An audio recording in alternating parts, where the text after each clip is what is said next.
Thank you, Mr. Chairman. The American people have faced crisis after crisis under the Biden administration, and one of the worst, and I say this as a new mom, has been the baby formula shortage, which has caused immense stress and grief for new parents across the country.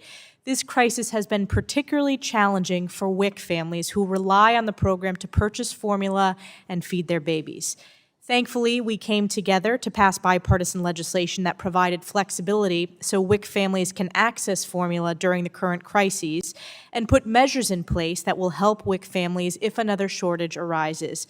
But what we didn't do then, and this bill fails to do now, is make the necessary changes to the WIC program to prevent this crisis from occurring in the first place. It is another example of how this bill doesn't solve the problems impacting American families today, and my amendment will change that. My amendment, which has had bipartisan support on this committee, including from sitting committee members, addresses the limited options WIC mothers have for baby formula and the over-reliance on a few large formula manufacturers. If we adopt my amendment, WIC mothers will no longer be held hostage to these market disruptions. Under this amendment, states will contract with 2 manufacturers rather than just 1. States will still get the rebates for formula sold through the program, and manufacturers will still bid for those contracts through the competitive process with the incentive of market share in the state. But by allowing this greater competition than what currently exists today with the sole source contracting model, new formula manufacturers will be able to enter the market, benefit all families, including WIC participants. Some of my Democrat colleagues called for this change during floor debate back in May, so here is an opportunity to follow through those words with action. I urge my colleagues to support this bipartisan amendment, and I yield back. Gentlelady yields back. Does anyone seek recognition on the amendment? Does anyone seek recognition? Yes, Mr. Chairman. Gentlelady from North Carolina. Thank you, Mr. Chairman. Move to strike the last word. Gentlelady's recognized 5 minutes. Strike the last word.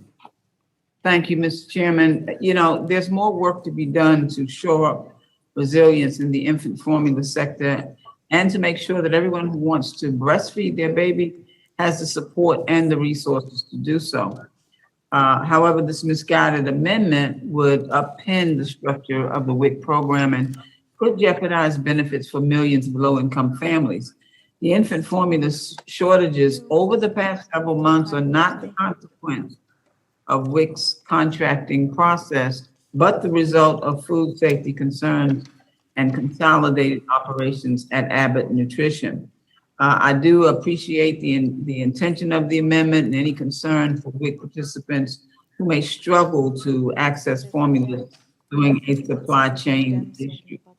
I urge my colleagues to oppose this amendment. I yield back the balance of my time, Mr. Chairman. Gentlelady yields back. Does anyone else seek recognition? As I pointed out, this amendment does not change the bidding process. It does not change the rebate or cost containment requirements. It simply ensures states contract with 2 formula manufacturers instead of 1.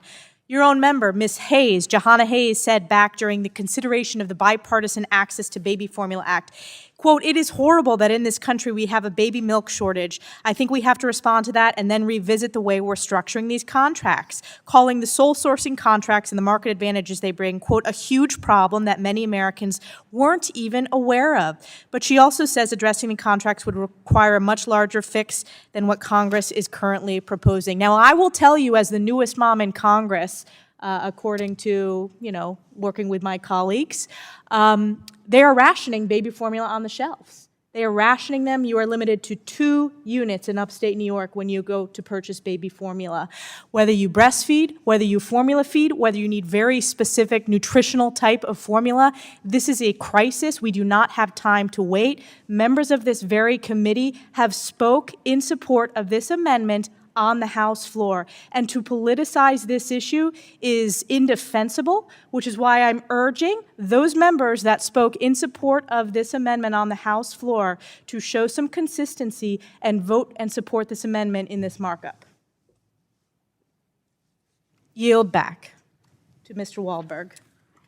Thank the gentlelady for that information, and I yield back. Gentleman yields back. Gentlelady from Oregon, Thank you. I moved to strike Bonamici. I've moved to strike the last word. Gentlelady is recognized for 5 minutes. Thank you. I want to speak in opposition to the amendment, although I appreciate the effort to address the infant formula issue. The formula shortages are not the consequence of WIC's contracting process, and we need to work together. It requires a multi-agency action, including significant action at the FDA. But I also wanted to note that there's an important provision in this underlying bill that I hope the sponsor of this amendment will agree is important, because we worked on it together for many years, the Child and Adult Care Food Program. This is a part of the underlying bill that's included that will really make a difference to children who are in care during the day, because it will allow for reimbursement of up to 2 meals and 2 snacks, or 3 meals and 1 snack per day for children who are in care for at least 8 hours a day. It's something that we've recognized the need for a long time. I'm grateful it's in the bill. And also importantly, one of the changes in the legislation that we're considering today will help address the unnecessary or duplicative paperwork and provide recommendations on how to streamline the Child and Adult Care Food Program. So in order to make sure that we are really helping those hungry kids in care, let's make sure we support the underlying bill that includes modernizing the Child and Adult Care Food Program, and I yield back the balance of my time. Gentlelady yields back. Are there anyone else seek recognition? Gentleman from Pennsylvania, Mr. Thompson. Thank you, Mr. Chairman. I yield my time to the gentlelady from New York, Congress's newest mom, Ms. Stefanik. Thank you, Mr. Thompson. Just to respond to my good friend, Ms. Bonamici, I'm proud to work with you on a number of issues. We have a legacy of bipartisan issues we've worked on, and this should be one of them, making formula more available to moms and dads and grandparents and babies across this country. And you, I believe, falsely pointed out that this has nothing to do with the formula access and the competition in the market. Yet I have a letter from Democrat senators, including Cory Booker, Tammy Duckworth, Amy Klobuchar, Kirsten Gillibrand, Tina Smith, Elizabeth Warren, Richard Blumenthal, Patrick Leahy, that says, quote, "This may merit exploring new ways to bolster competition in the market and ensure formula access for WIC participants, including the possibility of multi-source contracts." This amendment takes it from 1 to 2. It is the most common sense amendment to increase access in the marketplace. We know that this crisis is a failure of Joe Biden's FDA to brush this under the rug. The fact that they knew this was going to be a problem, and yet they did nothing for months. This should be simple. Again, your members have spoken in support of this on the House floor. And again, to now politicize this to vote no, every mom and dad across America should know that Republicans are seeking to solve this issue immediately, and our colleagues across the aisle, unfortunately, they'll say one thing on the House floor and then vote no as they proxy vote in this committee and don't even show up on this important issue.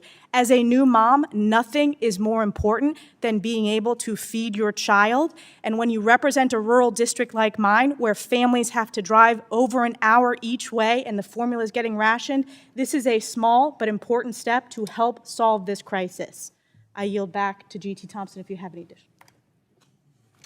Thank you to our ranking member. Thank you to the chair for yielding back. So now we're no longer arguing the substance of the bill. It's about the process. Let me point out the process to the American people.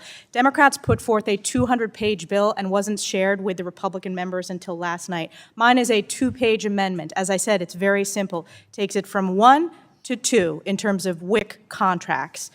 That's pretty simple. And the stakeholders in my district are the moms and dads, babies, and grandparents. Those are the stakeholders I care about.